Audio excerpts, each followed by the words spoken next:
Daesung from Big Bang has been facing online criticism for allegedly not paying his hair and makeup staff fairly. The situation began when BLACKPINK's Lisa appeared as a guest on Daesung's YouTube show Zip Daesung. During a break for a touch-up on her makeup, she noticed that Daesung wasn't getting one and asked why. He explained that the person who usually handles his makeup had already left for the day but would return later as they were nearby running errands. He further mentioned, "I only pay them for the time they're actually here. If they're elsewhere, they don't get paid." Lisa seemed amused by the whole thing, jokingly telling her staff to leave as well since she didn't need a touch-up either. While this might have seemed like a normal and funny conversation to some, many netizens found problems with it, even accusing Daesung of violating labor laws. A Korean netizen commented that the video seemed to suggest the staff wasn't just allowed to leave on time, but was left waiting without pay, which had them shocked. As a result, some users on online forums accused Daesung of KOOKIELIT, a labor violation where employers adjust work hours to lower wages. One commenter wrote, "Is he seriously not paying staff while keeping them on standby? That's a clear violation of labor laws." Some people tried to brush it off as a joke from Daesung, but most didn't buy that explanation. They pointed out that if it was a joke, it seemed too detailed and questioned why he would even joke about something like that in the first place. International netizens in particular didn't find a problem with what Daesung said at all, arguing that wages should only cover actual working hours, not time spent away on personal matters. They also criticized Korean netizens for assuming the employee was on standby in the first place since this wasn't mentioned during the show. A user said, "The whole having them sit around waiting to be called back is just speculation. If there isn't a contract saying they can't take on other gigs while they're away, then I don't think it's right to hate on him for something that isn't a fact." What do you think? Share your thoughts in the comments down below.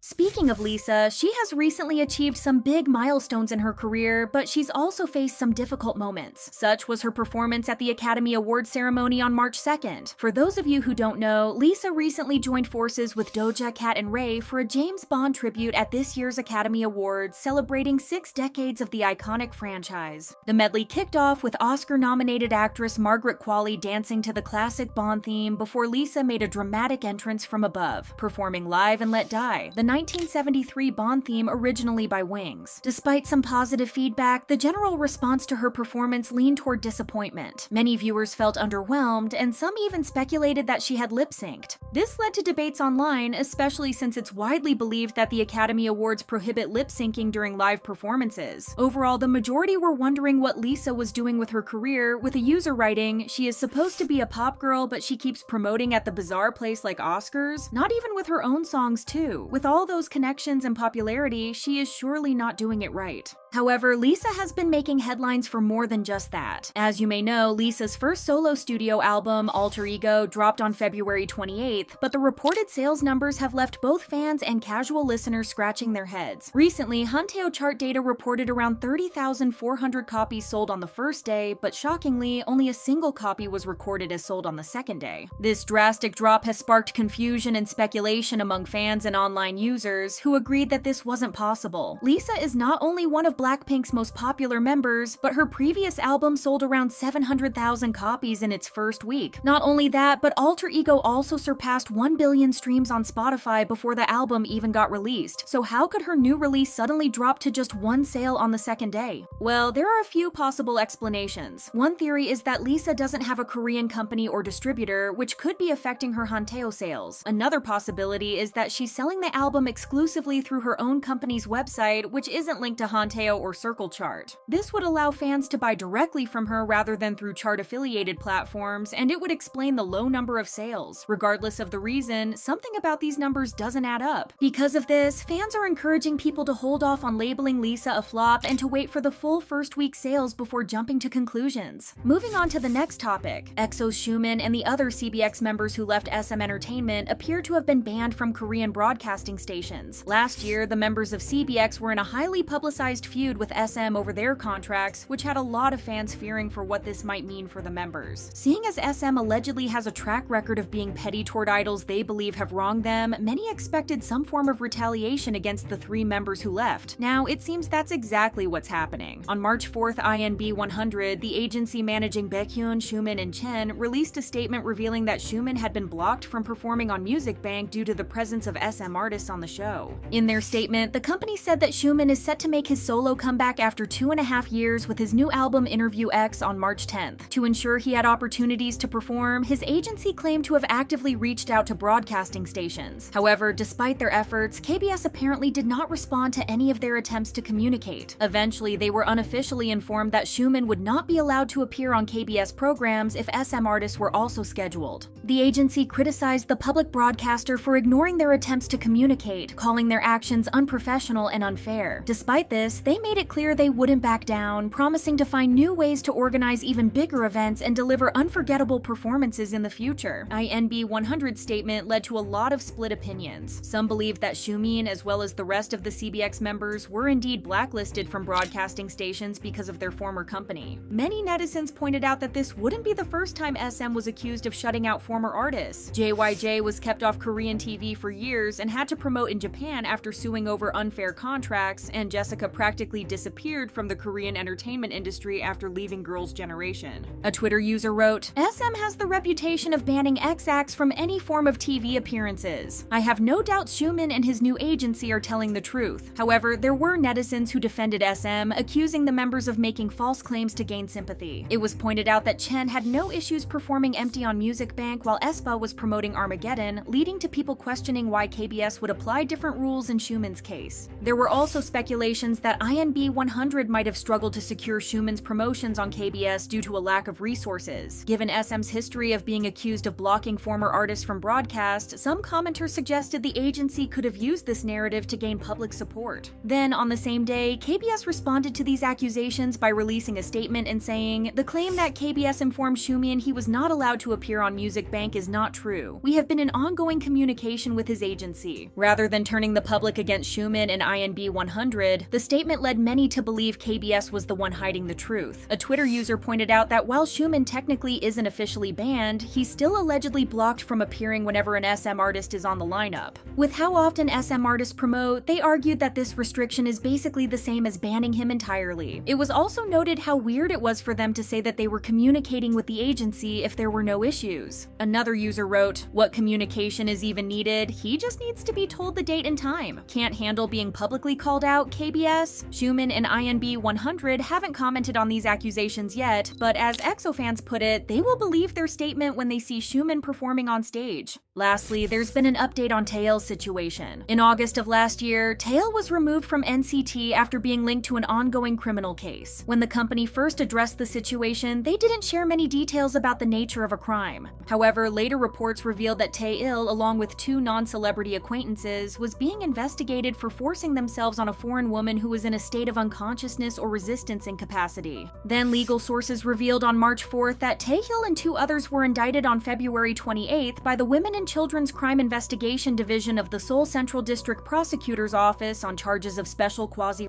It was also said that back in June last year, the victim's report led the Bangdae police station in Seoul to seek arrest warrants for the three suspects. However, the court turned them down, reasoning that the suspects had confessed and there wasn't enough justification for detention. 2 months later, in August 2024, the police called Taeil in for questioning and later handed the case over to the prosecution in September. It was also reported that the suspects claimed they didn't plan the crime in advance. But while the others showed up for the prosecution's investigation, Taeil didn't, saying he was unwell. Reports say he provided a doctor's note and a legal statement from his lawyer, but netizens aren't buying it. A Redditor commented, "I'm shocked he used the medical issue excuse, and that it worked. You were drunk at the club in crutches and able to do this? What is plaguing you now?" There's no trial date yet, but all we can do is hope for a fair process and that the victim finally gets the justice she deserves after everything she's been through.